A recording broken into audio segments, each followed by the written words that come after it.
आज के विचार में हम लोग बातचीत करेंगे कि हमारी जो जीवन की प्रक्रिया है, हमारी जो हमारा जो लाइफ है, उस प्रक्रिया के बारे में बात करेंगे। और यह भी कहीं ना कहीं हमारे पुरुष और प्रकृति के वार्तालाप जो हम लोग करते आ रहे हैं कई पिछले कई एपिसोड से, उसमें ही शामिल है, उसी की एक प्रक्रिया है। और आज के वार्तालाप से हम यह जानेंगे कि जो पुरुष तत्व है, जिसको हम आत्मन कहते हैं, जिसमें हम कहते हैं कि हमारे शरीर की शक्ति है, हमारे शरीर की चेतना है, उसके बारे में जानेंगे, उसकी प्रक्रिया के बारे में जानेंगे।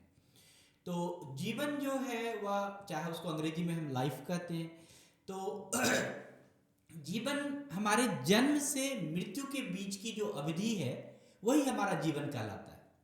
और हम ये जानते हैं कि यह जो अवधि है, यह जो समय है, वह ईश्वर के द्वारा दिया गया एक वरदान है। और हमारे जीवन का अगर हम बात करें, हमारे जन्म का बात करें, तो जन्म जो है हमारी इच्छा से शायद होता है कि नहीं होता है, ये कहना मुश्किल है। जन्म जो है हम ये भी नहीं कहें कि नर और मादा के संभोग से जन्म होता है। जन्म जो है वह प्रकृति के नियम के अंतर्गत है। अगर प्रकृति चाहेगी तभी किसी चीज का जन्म संभव है। अगर प्रकृति नहीं चाहेगी तो किसी भी चीज का जन्म संभव नहीं है। इसके अतिरिक्त अगर हम जीवन का एक अंग देखें तो चेतना जो है, जीवन में जो एक चेतना है, वह बहुत महत्वपूर्ण है। कि सभी क्रियाओं का साक्षी वही है। जो भी चीज, जो भी घटना घट रही है जन्म से लेकर मृत्यु तक, वो सब चीज का साक्षी आपकी चेतना है। वही एक ऐसा दिखाता है, वही आपको समझाता है, वही आपको बताता है। तो हम एक ऐसे विकास के बारे में बात कर रहे हैं, ऐसे जीवन के विकास के बारे में बात कर रहे हैं जो जैविक तो है, बायोलॉजिकल है, संज्ञात्मक भी है कि जिसका हमें पता चलता है, जिसका आभास भी होता है, सामाजिक भी है, सांवेगिक भी है। ये बहुत सारी प्रक्रियाएं हैं, लेकिन परस्पर एक दूसरे से प्रभावित भी होती है।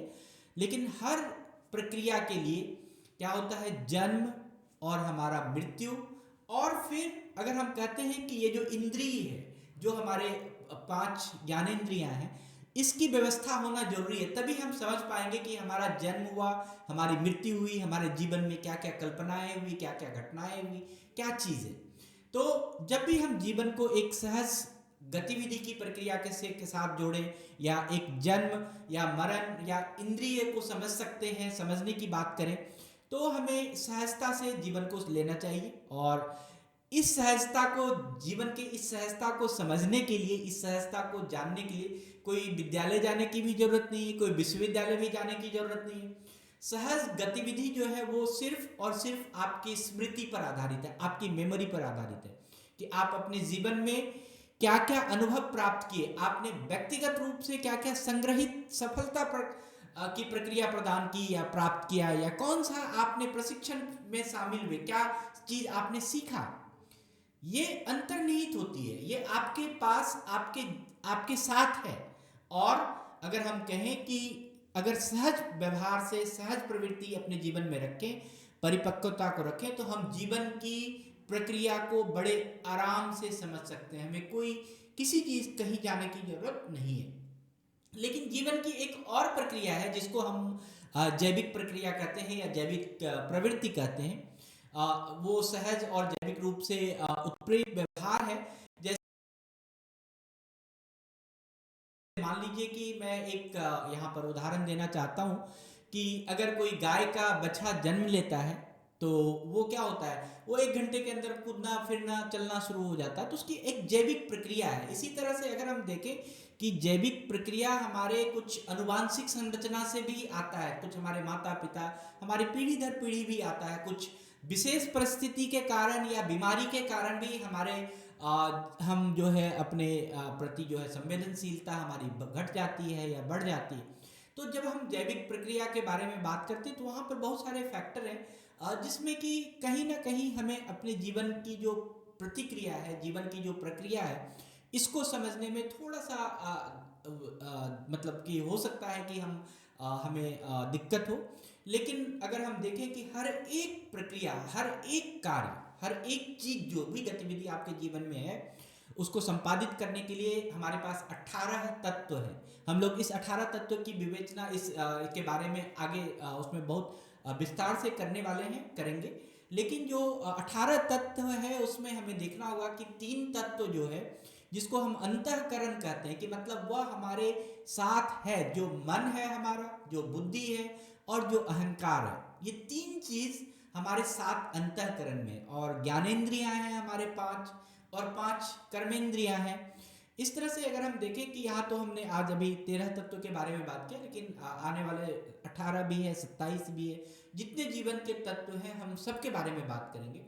लेकिन जब हम इस जीवन की प्रक्रिया को संपादित करते हैं तो चेतना बहुत इम्पॉर्टेंट है, यानी कि हमारी आत्मा, हमारा जीव होने का आभास जो है वो होना ही चाहिए, तभी हम जीवन की प्रक्रिया को समझ पाएंगे। अगर हम अचेतित हैं, अगर हम जिंदा तो है लेकिन सजीव की तरह नहीं है, चेतना के साथ नहीं, तो हमारी जीवन की प्रक्रिया को समझना मुश्किल है। हमें पुरुष, जो भी हम व्यक्ति स्वरूप है या पुरुष स्वरूप है, आत्म स्वरूप है, हम निर्गुण हैं। निर्गुण का अर्थ है कि जो हमारे 3 गुणों की चर्चा हमने की थी प्रकृति की, सत्वगुण, रजोगुण, तमोगुण, ये तीनों गुण से हम परे हैं। ये कोई भी गुण हो या ना हो, हम गुण रहित थे। जब हम इस पृथ्वी पर आए हमारे अंदर ये गुण नहीं थी। जो भी गुण हमने सीखा है वो प्रकृति से सीखा है, तो हम निर्गुण हैं। इस तरह से हमें समझना चाहिए कि जो भी गुण है वो हम बदल सकते हैं, वह हम छोड़ सकते हैं, वह हम फिर से डेवलप कर सकते हैं। लेकिन हम निर्गुण अगर रहें तो हमारे जीवन की प्रक्रिया को हम बहुत अच्छे से समझ सकते हैं, बहुत अच्छे से। अगर निर्गुण का भाव हमारे अंदर बराबर आ सके तो हम बड़े अच्छे से समझ सकते हैं कि हमारे जीवन की प्रक्रिया कैसे चल रही है। या जो आत्मा है जिसके बारे में हम लोग बातचीत करते हैं, उसके जीवन में वो अपूर्व संभावनाएं हैं, बहुत सारे अधिक से अधिक प्रचुर संभावनाएं हैं।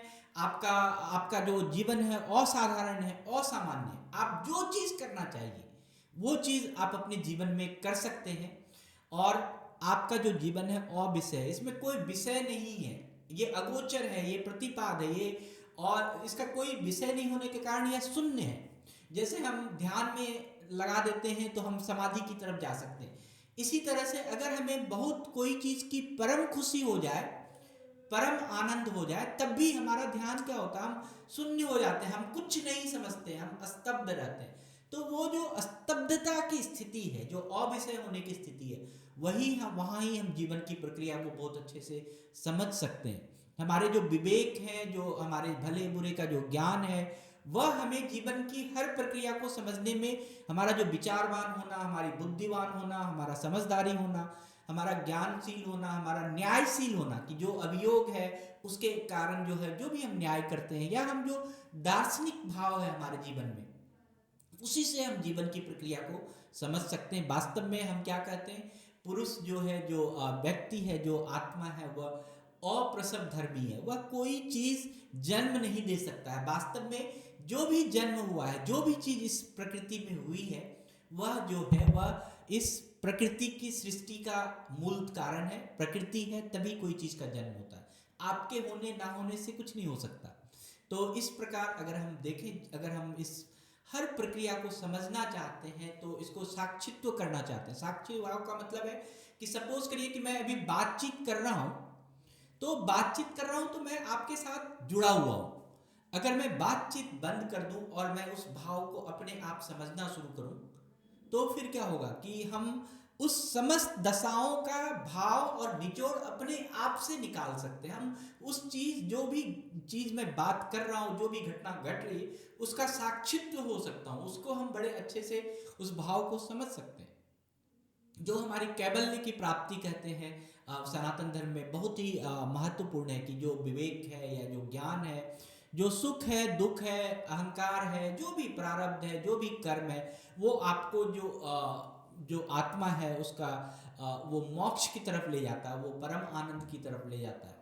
तो ये जो जीवन की प्रक्रिया है, अगर हम इसको समझना चाहते हैं तो हमें किसी न किसी तरह से कैवल्य की स्थिति जो है अपने अंदर लाना होगा।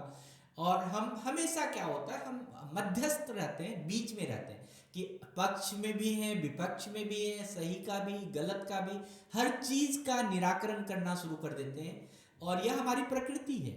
और यह भी प्रकृति हमें अपने जीवन की प्रक्रिया को समझने में बहुत ही महत्वपूर्णता से हमें सहयोग करती है।